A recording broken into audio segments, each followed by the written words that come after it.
ನಮಸ್ಕಾರ ಪ್ರಿಯ ವೀಕ್ಷಕರೇ, ನಾವು ಈಗಿರುವುದು ಭಿಕ್ಷಾಲಯ ಎಂದು ಕರೆಯುತ್ತಾರೆ. ಈ ಸುಕ್ಷೇತ್ರವು ತುಂಗಭದ್ರಾ ನದಿಯ ತಡದಲ್ಲಿ ಬರುತ್ತದೆ. ಅಪ್ಪಣ್ಣಾಚಾರ್ಯರು ಹಲವಾರು ವರ್ಷಗಳಿಂದ ಸಾವಿರಾರು ವಿದ್ಯಾರ್ಥಿಗಳಿಗೆ ತಮ್ಮ ಗುರುಕುಲದಲ್ಲಿ ವಿದ್ಯಾದಾನ ಮಾಡಿದ ಕ್ಷೇತ್ರವು ಈ ಭಿಕ್ಷಾಲಯ ಆಗಿದೆ. ಇದಕ್ಕೆ ಭಿಕ್ಷಾಲಯ ಎಂದು ಕರೆಯುತ್ತಾರೆ. ಹಾಗೆ ಇಲ್ಲಿ ಗೋಶಾಲೆಯೂ ಕೂಡ ಇದೆ. ವೀಕ್ಷಕರೇ, ತಾವು ಕೂಡ ಮಂತ್ರಾಲಯಕ್ಕೆ ಬಂದರೆ ಮಂತ್ರಾಲಯದಿಂದ 22 ಕಿಲೋಮೀಟರ್ ಇರತಕ್ಕಂತಹ ಭಿಕ್ಷಾಲಯ ಅಪ್ಪಣ್ಣಾಚಾರ್ಯರು ಪ್ರತಿಷ್ಠಾಪಿಸಿದಂತಹ ಏಕಶಿಲಾ ಬೃಂದಾವನವನ್ನು ಈ ಕ್ಷೇತ್ರದಲ್ಲಿ ನೋಡಬಹುದು. ಹಾಗೂ ಈಶ್ವರ ಮತ್ತು ನಂದಿಯ ಮೂರ್ತಿಯು ಕೂಡ ಈ ಕ್ಷೇತ್ರದಲ್ಲಿ ಪ್ರತಿಷ್ಠಾಪಿಸಿದ್ದಾರೆ. ಅಪ್ಪಣ್ಣಾಚಾರ್ಯರು ತಮ್ಮ ಗುರುಕುಲದಲ್ಲಿ ಇರ್ತಕ್ಕಂಥ ವಿದ್ಯಾರ್ಥಿಗಳಿಗೆ ಸನ್ಯಾಸಿಯ ಜೀವನ ಹೇಗಿರುತ್ತದೆ ಎಂಬುದನ್ನು ಅರಿಯಲು ಜೋಳಿಗೆಯನ್ನು ಹಾಕಿಕೊಂಡು ಭಿಕ್ಷೆಯನ್ನು ಬೇಡಲು ಹೇಳುತ್ತಿದ್ದರಂತೆ. ಭಿಕ್ಷೆ ಬೇಡಿ ತಂದ ಅಕ್ಕಿಯ ಗಂಟನ್ನು ತುಂಗಭದ್ರಾ ನದಿಯ ನೀರಿನಲ್ಲಿ ತೊಳೆದು ಅಕ್ಕಿಯ ಗಂಟನ್ನು ಅರಳಿಯ ಮರಕ್ಕೆ ಕೊಟ್ಟುತ್ತಿದ್ದರಂತೆ.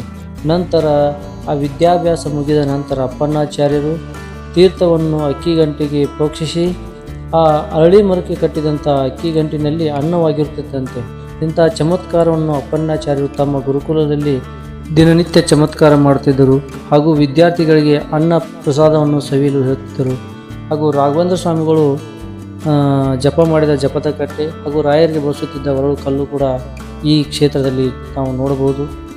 ಹಾಗೆ ರಾಯರು 13 ವರ್ಷಗಳ ಕಾಲ ಅಪ್ಪಣ್ಣಾಚಾರ್ಯರ ಮನೆಯಲ್ಲಿ ವಾಸವಿದ್ದರು ಹಾಗೂ ವಿಶ್ರಾಂತಿ ಪಡೆಯುತ್ತಿದ್ದರಂತ ಎಲ್ಲರೂ ಹೇಳುವ ಹಾಗೆ ಈಗ ನಾವು ಆ ಮನೆಯ ಒಳಗೆ ಹೋಗೋಣ. ಅಪ್ಪಣ್ಣಾಚಾರ್ಯ ಮನೆ ಮೊದಲು ಹಳೆ ಮನೆ ಇತ್ತು, ಅದನ್ನು ಈಗ ರೀಕನ್ಸ್ಟ್ರಕ್ಷನ್ ಅಂದರೆ ಇದನ್ನು ಮತ್ತೆ ರಿಪೇರಿ ಮಾಡಿ ಹೊಸದಾಗಿ ಮತ್ತು ಕೊಂಬುಗಳನ್ನು ನಿಲ್ಲಿಸಿ ಚೆನ್ನಾಗಿ ಮಾಡಿದ್ದಾರೆ. ಈಗ ನಾವು ನೋಡ್ತಾ ಇರುವುದೇ ರಾಘವೇಂದ್ರ ಸ್ವಾಮಿಗಳು ವಿಶ್ರಾಂತಿ ಪಡೆದ ಸ್ಥಳ. ಇದನ್ನು ಸಗಣಿಯಿಂದ ಸಾರಿಸಿರುತ್ತಾರೆ, ಗೋ ಸಗಣಿಯಿಂದ. ಹಾಗೆ ರಾಘವೇಂದ್ರ ಸ್ವಾಮಿಯ ಹಸ್ತಾಕ್ಷರ ಅಂದರೆ ಸಹಿ ಕೂಡ ಇಲ್ಲಿ ಸಿಗುತ್ತದೆ, ಒರಿಜಿನಲ್ ಫೋಟೋ ಕೂಡ ಸಿಗುತ್ತದೆ ಅಂತ ಹೇಳ್ತಾರೆ. ಇಲ್ಲಿ ಅರ್ಚಕರು ಸಂಕಲ್ಪವನ್ನು ಮಾಡುತ್ತಾರೆ ತೆಂಗಿನಕಾಯಿಗೆ. Video ಮಾಡಬೇಡಂತ weather. ಈತ ಕ್ಷೇತ್ರದಲ್ಲಿ ಇಲ್ಲಿ ಸಂಕಲ್ಪ ಮಾಡಿಕೊಂಡು ಹೋದರೆ ಒಳ್ಳೆಯದಾಗುತ್ತದೆ ಎಂದು ಭಕ್ತಾದಿಗಳ ನಂಬಿಕೆ. ಹಾಗೆ ಈ ಕ್ಷೇತ್ರವು ರಾಯರು 13 ವರ್ಷಗಳ ಕಾಲ ಇದ್ದಂಥ ನೆನಪು. ರಾಯರಿಂದ ಪ್ರತಿಷ್ಠಾಪಿಸಿದ ಶ್ರೀ ಮುಖ್ಯಪಾಣ ದೇವರು ಕೂಡ ಇಲ್ಲಿದ್ದಾನೆ.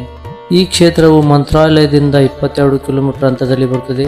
ಇದು ಕರ್ನಾಟಕ ರಾಜ್ಯದ ರಾಯಚೂರು ಜಿಲ್ಲೆಯ ರಾಯಚೂರು ತಾಲೂಕಿನಲ್ಲಿ ಬರುತ್ತದೆ. ಹಾಗೂ ರಾಯರ ಇತಿಹಾಸ ತಿಳಿಯಬೇಕಾದರೆ ನಾವು ಒಮ್ಮೆ ಭಿಕ್ಷಾಲಯಕ್ಕೆ ಬರಲೇಬೇಕು. ನಮಸ್ಕಾರ ಪ್ರಿಯ ವೀಕ್ಷಕರೇ, ಮುಂದಿನ ವಿಡಿಯೋಲಿ ಸಿಗೋಣ.